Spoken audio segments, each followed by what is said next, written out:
ناظرین، آج پیش خدمت ہے بلوچی کہانیوں کی سیریز کی پہلی کہانی سمو اور مست توکلی۔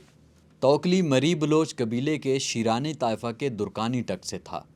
وہ 1828 میں کاہان کے قریب پہاڑ کے دامن میں ایک غریب گھرانے کے گدان میں پیدا ہوا۔ ایک عام خانہ بدوش بلوچ کی طرح توکلی بچپن ہی سے بھیڑ بکریوں کے ریوڑ چرایا کرتا تھا۔ وہ شروع سے ہی نہایت خاموش طبیعت واقع ہوا تھا، ہر وقت کسی گہری سوچ میں رہتا تھا، یہاں تک کہ وہ اپنے ریوڑ کو بھی بھول جاتا تھا اور ریوڑ ادھر ادھر گھاٹیوں میں بھٹک جاتا تھا۔ جب شام ہو جاتی تھی تو اس کے ساتھی چرواہے اس کے ریوڑ کو جمع کر کے اس کے حوالے کر دیتے تھے۔ توکلی کے 5 بھائی تھے، جن میں سے ایک بھائی جن کا نام دریا خان تھا، جو کہ بگٹیوں کے خلاف ایک لڑائی میں مارا گیا۔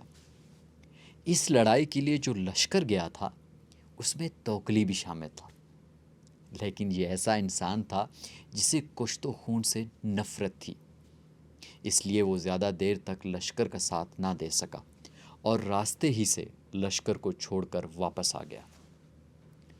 وہ بزدل نہیں تھا، مگر اسے انسانی خون بہانا نہایت بہیمانہ فعل لگتا تھا۔ اب وہ خوش تھا کہ اطمینان اور سکون سے رہے گا، مگر اسے کیا معلوم تھا کہ اس سے بھی بڑی ایک مصیبت اس کی گھات میں بیٹھی ہے۔ انہی دنوں ایک روز جب توکلی کہیں جا رہا تھا، برسات کا موسم اور سہانی شام تھی۔ جب وہ دسترانی پہاڑ کی ندیوں سے گزر رہا تھا، اس وقت گہرے گہرے بادل امڈ آئے، تیز ہوائیں چلنے لگیں اور موسلادھار بارش شروع ہو۔ اس نے کچھ دور تک ایک خیمہ دیکھا۔ وہ تیز قدم اٹھاتا ہوا اس خیمے کی جانب پہنچا۔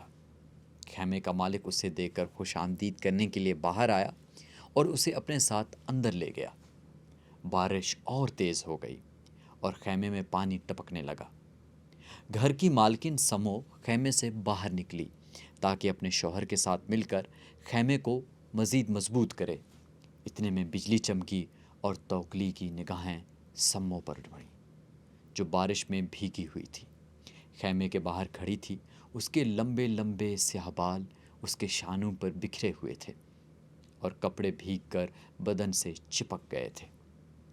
جب توکلی نے اسے اس حالت میں دیکھا تو اس کے حسن و جمال نے توکلی کو دیوانہ بنا دیا۔ اس ایک لمحے میں نامعلوم اس نے کیسا جلوہ دیکھا جس کی بدولت وہ زندگی بھر ایک کیف کی حالت میں لطف اندوز ہوتا رہا اور اپنی تمام کیفیات کو شاعری میں بیان کرتا رہا۔ اس روز وہ اس کی زلف کرو کا اسیر ہو کر بے ہوش ہو گیا اور صبح تک اسی حالت میں بے ہوش پڑا رہا۔ سمو مری قبیلے کے پھروئی طائفہ سے تعلق رکھتی تھی۔ اس کا خاوند بھی اسی قبیلے کا تھا۔ اس کے کئی بچے تھے۔ توکلی نے اپنی شاعری میں سمو کے علاوہ سمو کو اور بھی کئی ناموں سے یاد کیا ہے، جس میں سمی، سمل ایک پرانا کلدانی نام ہے اور سمی رامیز سے مشتق معلوم ہوتا ہے۔ سمی رامیز کلدانی بادشاہ نمرود بلوس کی ماں اور اس کی بیٹی کا بھی نام تھا۔ خیال کیا جاتا ہے کہ سومری بھی اسی نام سے نکلا ہوا ہے اور آج بھی بلوچ عورتوں کا یہ نام رکھا جاتا ہے۔ خیر، اس واقعے کے بعد توکلی کئی دن تک سمو کے خیمے کے سامنے چپ چاپ خاموش پڑا رہا۔ سمو کے خاوند اور ان کے علاقے والوں کو یہ بات نہایت نامناسب لگی۔ انہوں نے اس کے بھائیوں کو اور رشتہ داروں کو اطلاع بھجوائی کہ وہ آ کر اس دیوانے کو لے جائیں، کیونکہ وہ ان کی بدنامی کا باعث بن رہا ہے۔ اگر ایسا نہیں کیا گیا تو وہ بلوچی رواج کے مطابق اسے قتل کر دیں گے۔ جب وہ لوگ وہاں آئے اور اسی حالت میں جب انہوں نے دیکھا مست توکلی کو تو بڑے متاثر ہوئے۔ آخر کار انہوں نے توکلی کو سمجھا بجھا کر اپنے ساتھ لے گئے، مگر کچھ دن بعد وہ پھر اسی خیمے کے سامنے آ کر ایک پتھر کے سہارے آ کر بیٹھ گیا اور رات دن ٹکٹکی باندھے سمو کے خیمے کی طرف دیکھتا رہا۔ آخر سمو کے شوہر سے برداشت نہ ہوا، چنانچہ اس نے قبیلے کے سردار غزین خان سے اس کی شکایت کی۔ سردار نے توکلی کے قبیلے کے لوگوں کو بلوایا اور انہوں نے آ کر سردار کو بتایا کہ وہ دراصل سمو کے عشق میں دیوانہ ہو چکا ہے اور وہ اب قابو میں نہیں آ سکتا۔ اسے اپنا ہوش ہی نہیں رہا ہے۔ بہرحال سردار نے سوچا کہ دیکھتا ہوں کہ مست توکلی سچ بول رہا ہے یا مذاق کر رہا ہے۔ سردار خود وہاں ایک کھو کے پیچھے چھپ گیا اور پھر چند لوگوں کو ایسی جگہ چھپایا جہاں سے وہ توکلی کو دیکھ سکے۔ اس کے بعد سمو سے کہا گیا کہ وہ نکل کر اکیلی اس سے جا کر ملے۔ جب وہ توکلی کی طرف گیا، توکلی نے اسے دیکھا تو چیخ مار کر بے ہوش ہو گیا۔ سمو نے اسے ہوش میں لانے کی کوشش کی۔ آہستہ آہستہ اس کی آنکھیں کھلی، اس نے سمو کو دیکھا اور پھر بے ہوش ہو گیا۔ ایسا کئی دفعہ ہوا۔ آخر سمو واپس چلی آئی۔ اب سب کو یقین ہو گیا کہ وہ سمو کے عشق میں بالکل دیوانہ ہو چکا ہے۔ چنانچہ ان لوگوں نے اس کے شوہر اور علاقے والوں کو یقین دلایا کہ مست توکلی اس کو اس کے حال پہ چھوڑ دیں۔ وہ ایک سچا عاشق ہے، وہ سمو یا کسی کو کوئی نقصان نہیں پہنچا سکتا۔ اس کے بعد سے ہی لوگ اسے مست کہنے لگے۔ چند دن وہ اسی طرح سمو کے خیمے کے سامنے پڑا رہا، پھر ایک دن اٹھ کر پہاڑوں کی جانب روانہ ہو گیا۔ کئی مہینے تک اسی طرح پہاڑوں، جنگلوں، بیابانوں اور وادیوں میں گھومنے کے بعد اس کی طبیعت کچھ سنبھل گئی، مگر عشق کی کیفیت وہی رہی، اور وہ اب سمو کا نام لے کر بے اختیار قسم کے بہت افسردہ شاعری کہنے لگے۔ چونکہ وہ اس کے دل کی آواز تھی، اس لیے ان میں ایک عجیب سوز پایا جاتا ہے۔ کچھ ہی روز میں اس کے درد انگیز اشعار کوہستان کے علاقے میں دور دور تک پھیل گئے۔ ان اشعار میں نہایت صاف الفاظ میں سمو کے حسن دل فریب کا تذکرہ ہوتا تھا۔ سمو کے رشتہ داروں اور شوہر کو یہ بات سخت ناگوار گزری، چنانچہ انہوں نے چپکے سے اسے قتل کرنے کا منصوبہ بنایا۔ ایک روز جب توکلی ایک اونچے پہاڑ پر کھڑا تھا تو گدا نامی ایک شخص نے اسے پیچھے سے دھکا دے دیا اور وہ نیچے گر گیا، مگر گدا کو یہ دیکھ کر بڑی حیرت ہوئی کہ اس کو ذرا بھی چوٹ نہیں آئی۔ اس کے بعد پھر کسی نے اسے مارنے کی کوشش نہیں کی، اس لیے بہت سے سادہ لوگ اسے مجذوب سمجھتے تھے۔ اب سمو کا خاوند بھی اس کا خیال رکھتا تھا۔ مست توکلی اسی حالت میں جگہ جگہ اشعار پڑھتا ہوا گھومتا رہتا تھا۔ ایک مرتبہ وہ ڈیرہ غازی خان پہنچا اور وہاں سردار جمال خان لغاری کے ہاں قیام کیا۔ سردار کو ایک دن اسے آزمانے کا خیال آیا۔ ان دنوں ڈیرہ غازی خان میں مورا نامی ایک حسین و جمیل اور شریر رہتی تھی۔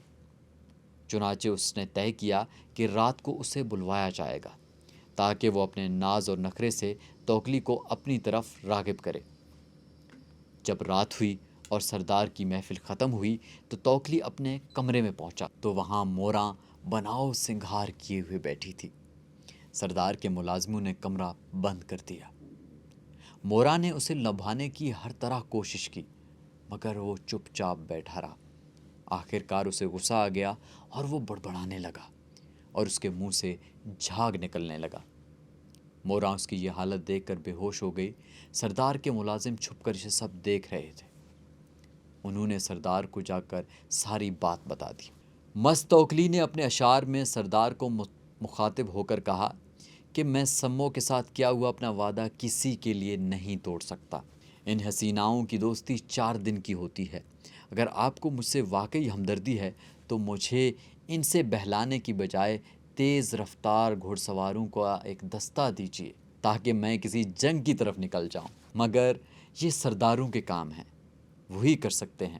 اے کاش آپ سمو کو بے شمار زیورات پہنا کر مست توکلی سے اس کا بیاہ کر دیتے۔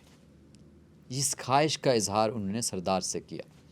سردار مرتضیٰ خان بگٹی نے اس کی یہ آرزو اس طرح پوری کی کہ مست کے لیے شادی کا بہترین جوڑا سلوایا، سمو کے لیے سونے کے زیورات بنوائے، اور ایک دن بگٹی گھڑ سواروں کا ایک مسلح دستہ مست توکلی کو لے کر مری علاقے کی جانب روانہ ہوا۔ وہاں مری اور بگٹی علاقے کے بالکل بیچ میں انہوں نے ڈیرا ڈالا۔ یہاں بلوچی رواج کے مطابق دمبے ہلال کیے گئے اور سمو کی غیر موجودگی اور لا علمی میں توکلی کی اس سے شادی کی رسم ادا کر دی گئی۔ اس کے بعد توکلی نے ان گھڑ سواروں سے کہا کہ اب وہ لوٹ جائیں اور سردار کو اطلاع دیں کہ میری شادی نہایت شاندار طریقے سے ہو چکی ہے۔ اس کے بعد بھی وہ ڈیرہ غازی خان، کلات اور کوہستان کے بے آب و گیا میدانوں میں گھومتا پھرتا رہا اور سمو کی یاد میں اشعار کہتا رہا۔ وہ سندھ پہنچا، وہاں سے ملتان اور لاہور سے ہوتا ہوا دلی پہنچ گیا۔ دلی میں اسے دیوانہ فقیر سمجھ کر جیل میں ڈال دیا گیا۔ آخر اسے پاگل سمجھ کر چھوڑ دیا گیا۔ اس کا دستور تھا کہ ہر سفر کے بعد ایک مرتبہ سمو کا دیدار کرنے اس کے ہاں ضرور جاتا۔ وہ ایک خانہ بدوش عورت تھی اور بھیڑ بکریوں کے گلے کے ساتھ ایک جگہ سے دوسری جگہ گھومتی رہتی تھی، مگر وہ جہاں بھی ہوتی توکلی وہاں پر پہنچ جاتا۔ رفتہ رفتہ سمو کے دل میں بھی مست کی محبت پیدا ہو گئی تھی اور وہ بھی اس کے لیے پریشان اور افسردہ رہتی تھی۔ اس کا احساس توکلی کو بھی ہو گیا تھا۔ اس نے اس کا ذکر بھی اپنی شاعری میں کیا ہے۔ سمو کا انتقال 1880 میں رمضان کے مہینے میں ہوا۔ کہتے ہیں کہ ایک مرتبہ جب توکلی اپنی کچھ مرشدوں کے ساتھ کاہان سے ایک اور علاقے کی جانب جا رہا تھا تو اچانک اس پر ایک بےتابی کیفیت طاری ہو گئی۔ پھر اس نے اپنے ساتھیوں کے کہا کہ میں جا رہا ہوں، تم سب سمو کے گھر آ جانا، اور وہ تیز تیز چلتا ہوا غائب ہو گیا۔ جب وہ لوگ سمو کے خیمے کے پاس پہنچے تو انہوں نے دیکھا کہ وہاں تو بڑا زبردست کہرام بپا ہے، وہ مر چکی ہے اور توکلی کے پہنچنے سے پہلے اس کو دفن بھی کیا جا چکا ہے۔ توکلی اس کی قبر کے پاس کھڑا ہے اور اس کے رشتہ داروں اور شوہر سے کہہ رہا ہے کہ اس کی اجازت کے بغیر اسے وہاں کیوں دفن کر دیا۔ اس کے شوہر نے جب اس کی یہ حالت دیکھی تو ہاتھ جوڑ کر اس سے کہا کہ بابا، ہم سے غلطی ہو گئی، آپ کہیں تو اسے ہم یہاں سے نکال کر جہاں آپ کہیں وہاں دفن کر دیں۔ پھر وہ خاموش ہو گیا۔ کافی دیر اس پر ایک جذب کی کیفیت طاری رہی۔ آخرکار اس نے کہا کہ میں نے اس کی مرضی معلوم کر لی ہے، اب اسے یہیں رہنے دو۔ اس نے مجھ سے وعدہ کیا ہے کہ وہ ہر جمعے کی رات کو مجھ سے ملا کرے گی، اس لیے تم لوگ اس کی قبر کے سامنے میرے لیے ایک جھونپڑی بنوا دو جہاں میں آ کر ہر جمعے کی رات کو اس سے ملا کروں۔ لوگ ان کی اس باتوں سے حیران و ششدر رہ گئے۔ بہرحال انہوں نے اس کے حکم کی تعمیل کی اور اس کی قبر کے پاس مٹی کی دیوار میں کھڑی کر کے ایک حجرہ سا بنوا دیا جو اب تک وہاں پر موجود ہے۔ مخمار کے میدان میں جہاں سمو دفن ہے اب سمو پٹی یا سمو کا میدان کہلاتی ہے۔ کہتے ہیں کہ سمو کے مر جانے کے بعد توکلی بھی جیتے جی مر گیا۔ وہ ہر وقت اسی حجرے میں پڑا رہتا تھا۔ اگر کبھی نکلتا تو ادھر ادھر سے رنگین پتھر جمع کر کے انہیں اس کی قبر پر سجا دیتا۔ پھر وہ انہیں چنتا، انہیں بوسے دیتا اور اشعار کہتا جنہیں لوگ سن کر تمام علاقوں میں پہنچا دیتے۔ جب کوئی اس کے شعر گاتا تو وہ بہت خوش ہوتا۔ ایک مرتبہ پھر اسے گھومنے کا خپت ہوا اور وہ سندھ چلا آیا، جہاں وہ کئی سال ادھر ادھر پھرتا رہا۔ پھر واپس اپنے دیس سمو کی قبر پر پہنچ گیا۔ کہتے ہیں کہ ایک مرتبہ نواب جمال خان لغاری نے اسے ڈیرہ غازی خان آنے کی دعوت دی اور اس کے لیے نہایت اچھی گھوڑی بیچی، مگر اس نے گھوڑی پر بیٹھنے سے انکار کر دیا۔ جب لوگوں نے اس سے اصرار کیا تو اس نے کہا کہ میری سمو نے مجھے ہمیشہ پیدل ہی چلتے ہوئے دیکھا ہے اور وہ جہاں بھی جاتا ہے اسے سمو کے پیروں کے نشان دکھائی دیتے ہیں، اس لیے وہ پیدل ہی جائے گا۔ ایک مرتبہ جب گھومتے گھومتے وہ کسی جگہ پہنچا تو اس کی طبیعت خراب ہو گئی۔ اس وقت وہ ڈیوا خان کے ہاں ٹھہرا ہوا تھا۔ اس کے کہنے پر ڈیوا خان نے شیرانی قبیلے کو اس کی بیماری کی اطلاع دی۔ لوگوں کو اب اس سے اتنی عقیدت ہو گئی تھی کہ وہ لوگ آئے اور اسے پلنگ پر ڈال کر روانہ ہو گئے۔ جب وہ کوہلو سے مغرب کی جانب 14 میل کے فاصلے پر ایک ندی کے پاس پہنچے تو مست نے کہا کہ چارپائی زمین پر رکھ دی جائے۔ پھر اس نے کہا کہ اسے چارپائی سے اٹھا کر زمین پر رکھ دیا جائے۔ چنانچہ لوگوں نے زمین پر بستر بچا کر اسے لٹا دیا۔ پھر اس نے ان لوگوں سے کہا کہ وہ جا کر اپنے لیے کھانا وغیرہ تیار کریں اور جب تک وہ نہ بلائے کوئی نہ آئے۔ جب وہ لوگ کھانا سے فارغ ہو کر وہاں پر واپس آئے تو وہاں آ کر دیکھا تو ایک بے سکونی کیفیت میں ٹانگ پر ٹانگ رکھے مست توکلی نظر آیا، مگر جب وہ لوگ قریب پہنچے تو پتہ چلا کہ وہ تو مر چکا تھا۔ مری قبیلے کے لوگوں نے اپنے سردار مہر اللہ خان کو فوراً اطلاع دی اور وہ اگلے ہی دن بہت سے گھڑ سواروں کے لے کر خود آیا اور اس کے کفن اور دفن کا انتظام کیا اور اسی ندی سے کچھ فاصلے پر گدی کے میدان میں اسے سپرد خاک کیا گیا۔ مست اوکلی کی قبر پر آج بھی ہزاروں زائرین دور دراز سے آ کر حاضری دیتے ہیں۔ توکلی نے سمو کے عشق میں ایسی شاعری کی جو لافانی ہے۔ ایک جگہ اس نے پرندے کو اپنا پیغمبر بنا کر سمو کے پاس بھیجا ہے، اور وہ پرندے سے مخاطب ہو کر کہتا ہے، اے سبز پرندے، فراق کے یار میں فریاد کرنا چھوڑ دے، اوپر چٹانوں سے نیچے اترا، میں تجھے اپنا قاصد بناتا ہوں، میرا سلام لے، اور ان بے آب و گیا میدانوں پر سے اڑتا ہوا اس کے پاس جا۔